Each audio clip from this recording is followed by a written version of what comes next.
How often do coaches come across individuals who feel lost, undervalued, or unseen at work? What are some common signs or symptoms of this? And this is something that I think is unfortunately becoming more and more common as the workplace becomes faster paced. A lot of times, work that's done, contributions that are made, aren't seen by the superiors, the managers, whether they be direct managers or senior managers or executives within a company. And so oftentimes we feel as though this work that we're doing, although we believe that it's valuable contributions to the team and to the company, it goes unseen, unnoticed, unacknowledged, unrecognized. And many times this leaves us feeling really unappreciated. Um, so what happens in many cases is because of that, people start to withdraw. They feel they sort of had an attitude of, well, why bother? Why should I work any harder? Why should I contribute any more if, in fact, this work isn't being recognized? And one of the things that I would suggest to our listeners is that while this may be true, coaching is something that it can help with this. It can help you discover ways to get your work recognized, to get your work appreciated, and make sure that you are seen. And it's going to be different for every person and every situation and every work environment. But the key here is to find ways in your particular situation that would help you get recognized and help your work get recognized and um, get the whether it's your immediate manager or maybe someone 2 or 3 levels above them, even executives, to acknowledge and appreciate that work so that you can be re-engaged and feel like motivated to continue to do more, contribute more, and become an even more valuable member of the team. How does the sense of being unseen or directionless impact an employee's day-to-day life, or even their overall career trajectory? In many cases, uh, because the work goes unrecognized, because the work goes unappreciated, because the contributions aren't acknowledged, people start to withdraw. And it might be subtle at first, but over time, this can really have a very big negative impact because you have some star players, some people who are making big contributions, adding a lot of value to the team, but because they're not recognized, they just stop participating, stop contributing, and really start withdrawing from the work that's being done. And they might sort of adopt an attitude of, well, I'll just do enough to get by. When in fact, these could be star players. These could be people who at one time really were making major contributions and adding a lot of value to the team, to the company, to the products being developed. And so I think it's important to watch out for these things, to watch out for maybe team members who at one point maybe were very engaged, very active, contributed a lot, who all of a sudden just sort of sit on the sideline and just do what they need to do to get by, but aren't really contributing as much as they once did, that they could possibly contribute.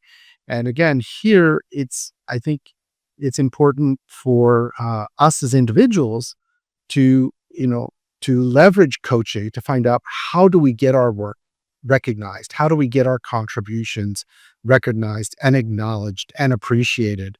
So that because I think most of us really do want to be engaged. We want to be acknowledged and recognized for the work that we're doing, for the contributions we're making. And the question is, how do we go about doing it? And again, it's going to be different for every person and every situation and every company. But coaching can help uncover that with a dialogue that would, sort of uncover some of the options, some of the possibilities of ways to do that in your specific situation. From an employer's perspective, how does it affect an organization when its employees feel unseen, unmotivated, or disengaged at work? And it's really it's the same, in my opinion. It's really the same because these people who are feeling less motivated are not going to contribute as much. They're not going to make their best effort. They're not going to be as engaged. They're not going to um, give 100% or 110%, maybe like they were doing at one time. So this may mean that you're actually, when they were hired, you may have paid top dollar for them as an employer, thinking this is a real star contributor, star employee, and over time, because the time wasn't taking to recognize that everyone's running so fast and we're forgetting to acknowledge people's work and acknowledge the contributions sometimes, um, you're really not getting the value out of that employee that you paid for. The salary that you're paying them is not yielding the level of contribution and the level of work that you may have once expected. So, I think that the cause and effect here is actually very similar on both sides, and it's just a matter of which side you're looking at it from. What are some of the common reasons or underlying factors that lead to employees feeling this way? Certainly, there are some toxic workplaces out there, no question about that, and that's very unfortunate. I think again, a coaching session could help uncover that potentially, and then work through what do you as an individual want to do about that? Is that an environment you want to be in, or is that something you want to find a way out of, and maybe find an environment that's not as toxic? However, I think there's a lot of very well-meaning companies out there, a lot of companies who really do want to do the right thing for their employees, and want to get the best, want the best for them and want to get the best out of them. And again, it's just because everyone is running so fast. We see managers who, maybe at one time they were managing 10 or 15 people. Now they're managing 20, 30, 40 individuals. It's a lot of extra work on them. It requires them to pay a lot more attention to the individuals and to the contributions they're making. So, they're in one sense, they're a cause for the problem, but in the other sense, they're also a victim of this fast-paced world we live in, especially in a corporate environment. So, I don't want to be too hard on managers and employers in general, because in some cases they're also experiencing this as the demands for their job and their work have changed, and their workloads have increased in many cases, just like it has for individual contributors. So, I don't want to excuse them, but I also don't want to sort of penalize them too much for this, and just be fair on both sides. So I think it is deeper in the sense that it's not just a toxic workplace. It really is the fact that companies are moving faster. They're expecting products to be developed faster, go to market faster, make more money, especially public companies. Your public companies are beholden to the stockholders, and stockholders want the stock price to go up. And so this is just part of our economy. This is a part of our business environment, and of course, with all the technology driving things, with the technology itself enables us to move faster. But the technology may move faster. We as humans move at human speed, and again, it's a challenge for all of us. But I definitely think it's more than just toxic workplace. I think there's just the technology aspect of it definitely plays a role here. And not to say I've been in technology my entire career. So it's not to say that technology is bad, but we have to be aware of what technology can do for us, and also be aware of how technology can impact our work environment and how it can impact our employees for both good and for bad, and make sure we're just aware of that and dealing with it accordingly. What can individuals do to avoid reaching a state of feeling lost or unseen at work? Where does one begin to rebuild that sense of clarity and purpose? I think, the first thing is that we as individuals really have to look inside ourselves. We have to acknowledge that we're in a situation where, we're not being recognized, our contributions aren't being recognized or acknowledged, and we can't expect or shouldn't expect that our immediate managers or some level of management above us is going to somehow magically change that. I think we have to take a little bit of responsibility on ourselves, reach out, ask your HR department or look into what opportunities there are for coaching in your organizations, in your company, and try to leverage that. If there aren't any such opportunities, then maybe look for a private coach that you can go to. There's also, where as AI becomes more and more used and leveraged in across many dimensions these days. Coaching is certainly one of them, and it's one of the things that we've done with Coach Nova at Wellbeing Navigator. We're actually leveraging AI to help with online coaching, where maybe you don't feel comfortable sitting down face to face with someone, or virtually in a web conference or something, or even talking to someone directly on the phone, but knowing that there's an online AI-based coach that is completely confidential.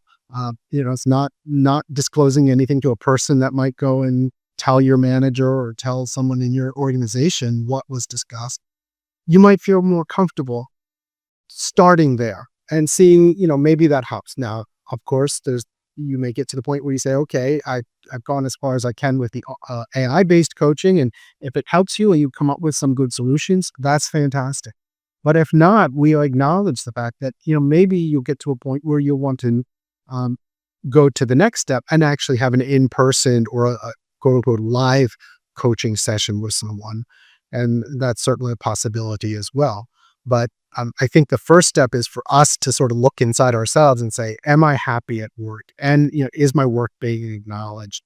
And if not, and am I okay with that? And if I'm not okay with that, then look at coaching as a possible way to find solutions or things that you can do to change that and improve that situation. And hopefully, the goal being that you end up with a more productive environment. You feel better about yourself. Your mental health improves. You don't feel the stress. You don't feel the anxiety that you're feeling when your work is not appreciated and your contributions are not acknowledged.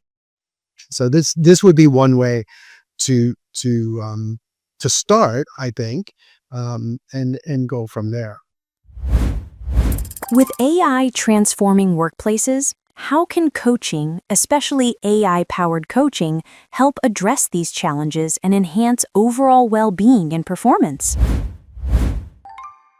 Just previously in that, I think it's a good starting place. And for some people, it will be the final answer, so to say, right? They will use something like AI coaching, something like Coach Nova.